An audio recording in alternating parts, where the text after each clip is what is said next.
Hello students, आज हम प्लेटो की शिक्षा योजना की प्रमुख विशेषताओं के बारे में चर्चा करेंगे। इससे पहले के लेक्चर में मैंने आपको प्लेटो की शिक्षा योजना के बारे में विस्तार से बताया था। यदि हम प्लेटो की शिक्षा योजना को डिस्कस करते हैं तो प्लेटो ने अपनी शिक्षा योजना को दो प्रमुख भागों में बांटा था और वो था प्राथमिक शिक्षा और उच्च शिक्षा। प्राथमिक शिक्षा 6 से 18 वर्ष तक के लिए सभी के लिए अनिवार्य थी, ठीक है, जिससे उत्पादक वर्ग तैयार होता था। और उसके बाद 18 से 20 वर्ष तक की शिक्षा सैनिक वर्ग के लिए रखी गई थी। और जो उच्च शिक्षा थी उसको भी उसने दो भागों में बांटा था, 20 से 35 वर्ष और 35 से 50 वर्ष तक के लिए। प्लेटो की शिक्षा योजना का प्रमुख उद्देश्य था देश के लिए दार्शनिक शासक को तैयार करना। प्लेटो की शिक्षा योजना को समझने के पश्चात हम आज उसकी प्रमुख विशेषताओं के बारे में चर्चा करेंगे। पहली विशेषता आती है राज्य द्वारा नियंत्रित तथा अनिवार्य शिक्षा। प्लेटो ने जो शिक्षा योजना हमें दी है वो राज्य के द्वारा नियंत्रित थी और अनिवार्य है। मैंने आपको बताया था कि प्लेटो की शिक्षा योजना एथेंस और स्पार्टा की शिक्षा पद्धतियों से प्रभावित थी और जो स्पार्टा की शिक्षा पद्धति थी वो राज्य के द्वारा नियंत्रित और अनिवार्य थी। परिणाम स्वरूप सभी विद्यार्थी शिक्षा से लाभान्वित होते थे, कोई वर्ग विशेष शिक्षा से वंचित नहीं रह जाता था। प्लेटो इस बात से प्रभावित था और उसने भी शिक्षा को सभी वर्ग के लिए अनिवार्य और राज्य के द्वारा नियंत्रित कर दिया। उसका मानना था कि शिक्षा का उद्देश्य सामाजिक हितों की पूर्ति करना है, व्यक्तिगत हितों की पूर्ति करना नहीं है। और यदि शिक्षा राज्य के द्वारा नियंत्रित रहेगी तो वो समाज के सभी वर्गों के हितों की पूर्ति करेगी। सेकंड नंबर पर आते हैं व्यक्ति का सर्वांगीण विकास। प्लेटो की जो शिक्षा है उसमें व्यक्ति का सर्वांगीण विकास यानी कि शारीरिक, मानसिक, व्यक्तिक सभी प्रकार का विकास प्लेटो की शिक्षा के माध्यम से संभव है।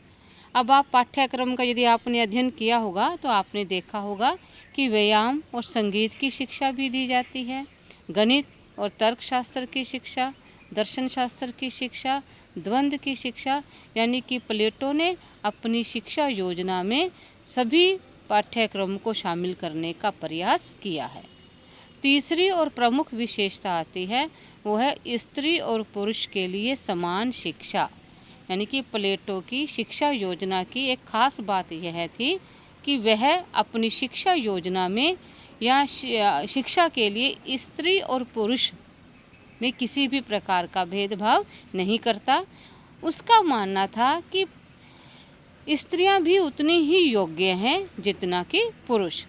तो वह चाहे प्राथमिक शिक्षा है या सैनिक वर्ग की शिक्षा है या फिर शासक वर्ग की शिक्षा है, वह स्त्री और पुरुष दोनों के लिए समान शिक्षा की व्यवस्था करता है। प्लेटो के राज्य में स्त्रियों के लिए भी राजपद के द्वार उसी प्रकार खुले हैं जिस प्रकार पुरुषों के लिए खुले हैं। तो ये इसकी एक प्रमुख विशेषता यानी कि दो हम कहेंगे कि दो प्रमुख विशेषताएं आती हैं। एक तो है कि वो राज्य के द्वारा नियंत्रित और अनिवार्य है और दूसरा क्या है कि उसने स्त्री और पुरुष की शिक्षा में किसी प्रकार का कोई अंतर नहीं किया। नेक्स्ट विशेषता आती है शिक्षा प्रणाली के दो भाग। ये मैंने अभी आपको बताया है कि प्लेटो की जो शिक्षा है उसको वो दो भागों में बांटता है, प्राथमिक शिक्षा और उच्च शिक्षा। प्राथमिक शिक्षा सभी वर्गों के लिए अनिवार्य है। 20 वर्ष की शिक्षा के पश्चात वो एक परीक्षा का आयोजन करता है। उस परीक्षा में सफल होने वाले व्यक्ति ही उच्च शिक्षा को प्राप्त करते हैं और उसके बाद 30 वर्ष की आयु में एक बार फिर वो परीक्षा का आयोजन करता है और 30 वर्ष की परीक्षा के पश्चात जो व्यक्ति उत्तीर्ण हो जाता है उसे दार्शनिक शासक की शिक्षा दी जाती है। नेक्स्ट आता है शिक्षा आजीवन प्रक्रिया है। यानी कि जो प्लेटो की शिक्षा योजना है वो जीवन पर्यंत चलने वाली प्रक्रिया है। 6 वर्ष से आरंभ होती है और 50 वर्ष की आयु तक निरंतर चलती रहती है। इतना लंबा पाठ्यक्रम उसने इसलिए शामिल किया क्योंकि उसको एक दार्शनिक शासक की खोज करना था। उसके बाद उसका मानना था कि इतनी शिक्षा प्राप्त करने के पश्चात ही वो अंतिम सत्य की खोज कर सकता है। नेक्स्ट आता है दार्शनिक शासक के लिए प्रशिक्षण।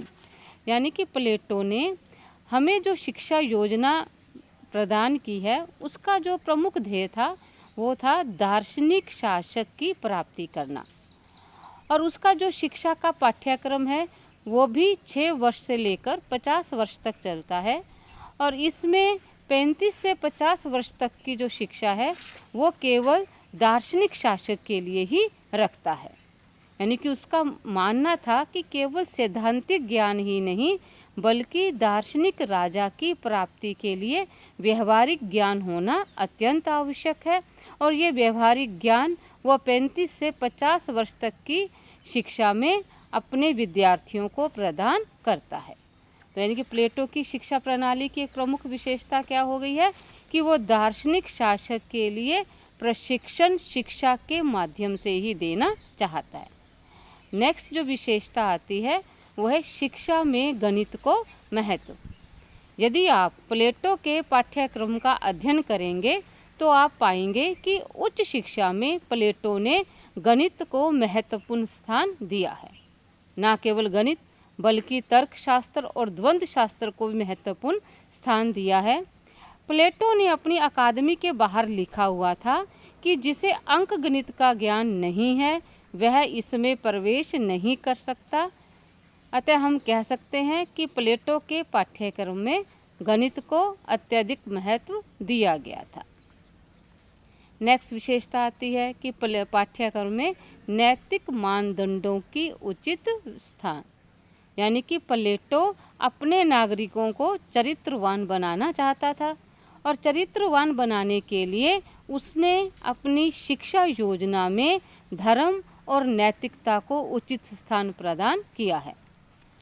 इसी कारण उसने अपने पाठ्यक्रम में ये जो कुरुचिपूर्ण साहित्य या हम कहेंगे अश्लील साहित्य ऐसी कलाकृतियों को कोई भी स्थान नहीं दिया था। तो ये है प्लेटो की शिक्षा योजना। अब जब हम प्लेटो की शिक्षा योजना का अध्ययन करते हैं तो हमें कई कमियां नज़र आती हैं इसमें, जिसको हम आलोचनाओं में डिस्कस करेंगे। पहली कमी हमें क्या नज़र आती है कि शिक्षा मात्र अभिभावक वर्ग के लिए। यानी कि प्लेटो ने अपनी शिक्षा योजना को 2 भागों में बांटा था। प्राथमिक शिक्षा तो सभी के लिए अनिवार्य थी, लेकिन उच्च शिक्षा केवल अभिभावक वर्ग के लिए रखी गई, जिसमें उसने उत्पादक वर्ग को बिल्कुल ही इग्नोर कर दिया है। तो इस प्रकार उसकी जो योजना है, शिक्षा योजना, वो कुलीन तंत्रवादी है, जिसे आधुनिक दृष्टि से अप्रजातांत्रिक कहा जाएगा। अर्थात उसने केवल उच्च शिक्षा शासक वर्ग के लिए रखी है, उत्पादक वर्ग को वो सैनिक और शासक वर्ग की शिक्षा से वंचित कर देता है। सेकंड विशेषता भी उसी से मिलती जुलती है कि उत्पादक वर्ग की उपेक्षा। बहुत संकुचित है शिक्षा प्रणाली। देखिए, यदि हम प्लेटो की शिक्षा योजना के पाठ्यक्रम का अध्ययन करते हैं तो हमें लगेगा कि प्लेटो ने इतने 100 साल पहले कितने महत्वपूर्ण विषयों को अपनी शिक्षा योजना में शामिल किया था, लेकिन उसकी शिक्षा योजना केवल शासक वर्ग के लिए, यानी कि उसका जो आदर्श राज्य की प्राप्ति उसका अंतिम ध्येय है। और आदर्श राज्य की प्राप्ति कैसे होगी? जब उसको दार्शनिक शासक मिलेगा। और जो उसने शिक्षा योजना दी है वो केवल दार्शनिक शासक बनाने के लिए दी है। उसने उत्पादक वर्ग को बिल्कुल इग्नोर किया है। वो प्राथमिक शिक्षा लेता है जिसमें उसको व्यायाम और संगीत तक की शिक्षा मिलती है, अन्य विषयों की शिक्षा उसको नहीं दी गई। अब प्रश्न आता है कि बिना शिक्षा व प्रशिक्षण के अभाव में वो विशेषज्ञता कैसे हासिल करेंगे? तो एक आलोचना हम कह सकते हैं कि प्लेटो ने उत्पादक वर्ग की उपेक्षा की है। तीसरे नंबर पर आता है अप्रजातांत्रिक तथा एकांगी। ये भी उससे मिलती जुलती आलोचना है। अप्रजातांत्रिक है क्योंकि वो समाज के एक वर्ग को शिक्षा से वंचित कर देता है, जिसको वो नाम देता है उत्पादक वर्ग। यानी कि उसकी जो शिक्षा है वो दो भागों में बंटी हुई है, वो है प्राथमिक और उच्च शिक्षा। जो प्राथमिक शिक्षा है वो शरीर को पुष्ट करने के लिए उसने व्यायाम की व्यवस्था की है, और दिमाग को पुष्ट करने के लिए संगीत की, अन्य विषयों की शिक्षा से वो समाज के एक बड़े वर्ग को, जिसे हम कहेंगे उत्पादक वर्ग, उसको वो वंचित कर देता है। नेक्स्ट आलोचना हम कर सकते हैं कि उसने कला और साहित्य पर अनुचित नियंत्रण लगाया। प्लेटो को ये विश्वास था कि साहित्य है वो अधिकतर कुसाहित्य है, यानी कि उसने साहित्य का गंभीरता से अध्ययन नहीं किया। उसका ये मानना था कि ऐसे साहित्य का अध्ययन करने के पश्चात विद्यार्थी चरित्रवान नहीं रहेंगे, उनमें नैतिकता का अभाव होगा, और उसने कला और साहित्य पर नियंत्रण लगा दिया। अर्थात कवि और कलाकार को राज्य के नियंत्रण में जकड़ने का प्रयास किया गया है। शिक्षा क्रम लंबा और खर्चीला, ये तो हम अध्ययन कर चुके हैं कि शिक्षा क्रम 6 वर्ष की उम्र से लेकर 50 वर्ष की उम्र तक चलता है। और प्लेटो यह भूल जाता है कि एक विशेष अवस्था के पश्चात केवल किताबी ज्ञान मानव मस्तिष्क को संतुष्ट रखने में असमर्थ हो जाता है। यानी कि वो 35 वर्ष तक की आयु तक तो केवल किताबी ज्ञान ही प्रदान करता है। एक तरह से उसका जो पाठ्यक्रम है वो बोरिंग पाठ्यक्रम लगता है, यानी कि विद्यार्थियों का एक बहुत बड़ा वर्ग स्वतः ही ऐसी शिक्षा से वंचित हो जाएगा। व्यक्तिक विकास का बलिदान, उसने व्यक्ति की स्वाधीनता को किसके नियंत्रण में रख दिया है? राज्य के नियंत्रण में रख दिया है। व्यक्ति का अपना व्यक्तित्व कुछ भी नहीं है, वो जो कुछ भी कार्य करेगा वो राज्य के विकास के लिए ही करेगा। विरोधाभास भी है, यानी कि एक ओर तो आदर्श राज्य का आधार है, दूसरी ओर शिक्षा पर राज्य का नियंत्रण कर देता है। यानी कि वो आदर्श राज्य की कल्पना करता है और दूसरी ओर राज्य को इतना शक्तिशाली बना देता है कि शिक्षा भी राज्य के द्वारा नियंत्रित है। यदि उचित शिक्षा के द्वारा आदर्श राज्य का भवन टिक नहीं सकता तो राज्य का शिक्षा पर नियंत्रण उचित नहीं हो सकता। तो एक तरह से उसके विचारों में विरोधाभास भी प्रतीत होता है। और लास्ट विशेषता आती है कि प्लेटो ने शिक्षा योजना के माध्यम से अधिनायक तंत्र के बीज पैदा किए हैं। वो जिस दार्शनिक राजा की खोज करता है उसके माध्यम से वो एक तरह से अधिनायक शासक, या हम कहेंगे एक निरंकुश शासक की कल्पना कर लेता है। उसने कला और साहित्य पर नियंत्रण कर दिया, उत्पादक वर्ग को शिक्षा से उसने वंचित कर दिया है। ठीक है, जैसे फांसीवादी है, नाजीवाद है, साम्यवादी है, वो संपूर्ण राज्य यानी कि संपूर्ण समाज पर राज्य का नियंत्रण रखते हैं।